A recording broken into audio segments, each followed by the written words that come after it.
You need to listen to the Spirit of God within you. That is a voice that is not going to steer you wrong. You have to be still and know that I am there. I am that I am, and God is within. Jesus came to show us a new way. That Spirit within us is the part of us that when we get ready to do something, it's that little nagging feeling that maybe we shouldn't be doing that. Or maybe we should be doing something that we haven't quite got around to doing yet. The Spirit of God is consistent and it's always guiding us through how we feel about something, through what we think about something. The destructive part, or the destructive spirit, or the demon, or the devil, whatever you might want to call it, has a real good chance of hitting us very hard and can level us.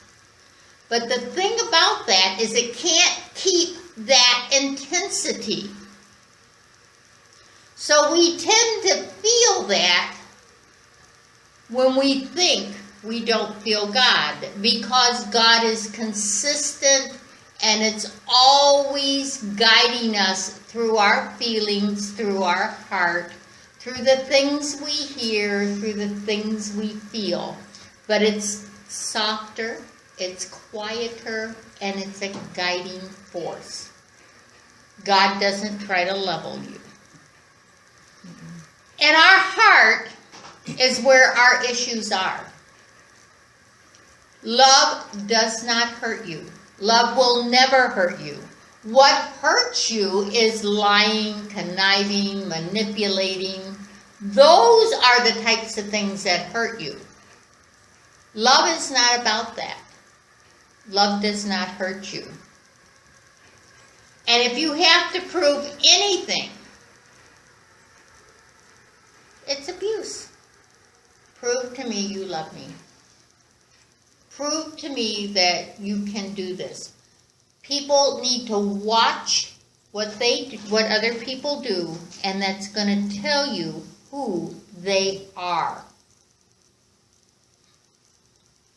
Jesus didn't ask people to prove things to him.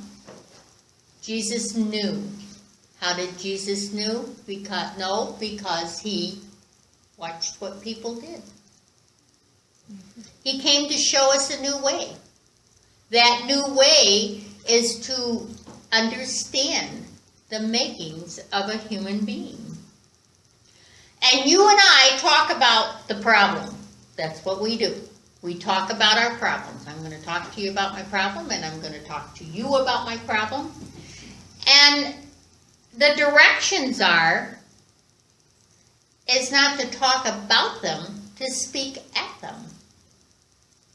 What we need to do is go beyond the problem or the symptom, so we can look at the problem, we can determine where it started, and start remedying the problem. We need to fix the problem. We need to talk at the problem, not about the problem. Remember, your emotions will always be true to your thoughts. We think that thoughts are one thing, emotions are another thing. What they are scientifically learning, that every thought has an emotion. Whether you recognize the emotion or not may be a different story, and whether it stays with you is a different story, depending on how centered you are on that thought. How much that weight that thought carries will determine how much weight the emotion carries. But Jesus knew that emotions and feelings and thoughts, he knew they were the key to human beings. Actions defined your beliefs. They defined your true beliefs. our actions are not going to be out of line with the truth of who we are. Now, that doesn't mean you can't act up. I'm saying your actions, your actions. God will give you the power to achieve, but He is not going to do it for you. We're looking for a God that does it for us. We don't want to have to do stuff ourselves. It's kind of like Mom taught us how to tie our shoes. Oh, darn, now we have to tie our shoes for the rest of our life. That's why people stay sick, because when they heal, they got to do things for themselves that they get other people to do for them. Yeah, Great rewards. And I wanted God to give me wisdom. He gave me opportunities to learn about wisdom. So you have to just understand that your actions are going to define your beliefs, and that God will give you the power to achieve, but He won't do it for you. He will give you the ways to learn. Just like Donna said, she prayed. She prayed for wisdom. She got all these opportunities to learn wisdom. Not a pretty sight sometimes. No, it wasn't. Everything will die except for love. The Bible tells us that. Love is what goes to the next dimension. That's what keeps us connected. The only love you give or receive is what lives forever.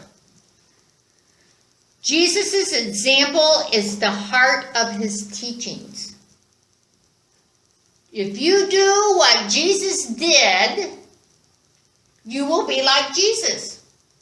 I can talk to you about Jesus. I can tell you what He did. But if I don't practice what Jesus did, then what's the meaning of believing in Jesus? So I can go around and expound on what Jesus did? That doesn't mean much. So we have to try to lead a life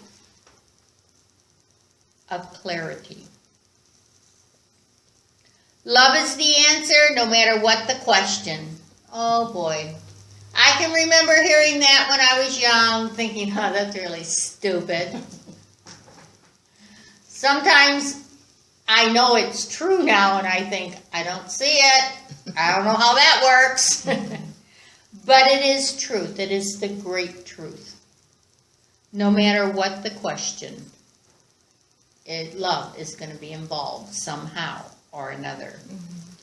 Jesus never taught a fearful principle. He only taught about the power of love and the power of forgiveness. You will not see in Jesus' teachings where He taught you to be afraid. The angels, whenever an angel came in the Bible to somebody, the first thing they said, fear not, because everybody got afraid. Fear not, for I have come to bring you good tidings. Teachings can only live to the extent that people can understand it. If you don't understand what I'm talking about, you cannot apply it in your life. So if you don't understand what I'm talking about, we need to talk about it. I need to change what I'm doing, because you won't be able to get it. You won't be able to apply it. Jesus knew these principles. He taught simple truths. Now, they were very hard to apply, but they were simple truths. It takes a lifetime to apply the teachings that He taught. And if you can't live it, it can't come alive. When we can understand Jesus' teachings and we can practice them in our daily lives, we become the beacon for others. When we can do what Jesus did, or at least in part, we become a beacon for others. We become a way shower. And parents are way showers for children. You are the beacon. If you show them godly principles, they're going to grow up and they'll apply them. Now, that doesn't mean they're not going to go through their stages. All teenagers go through stages. But you have a real good chance of being their beacon because they want to be a part of your life. It's the most natural thing in the world. Jesus will come through your heart and your life as you attune yourself to Christ's ideals. Now, I am not suggesting that you go around and be so heavenly bound you're no earthly good.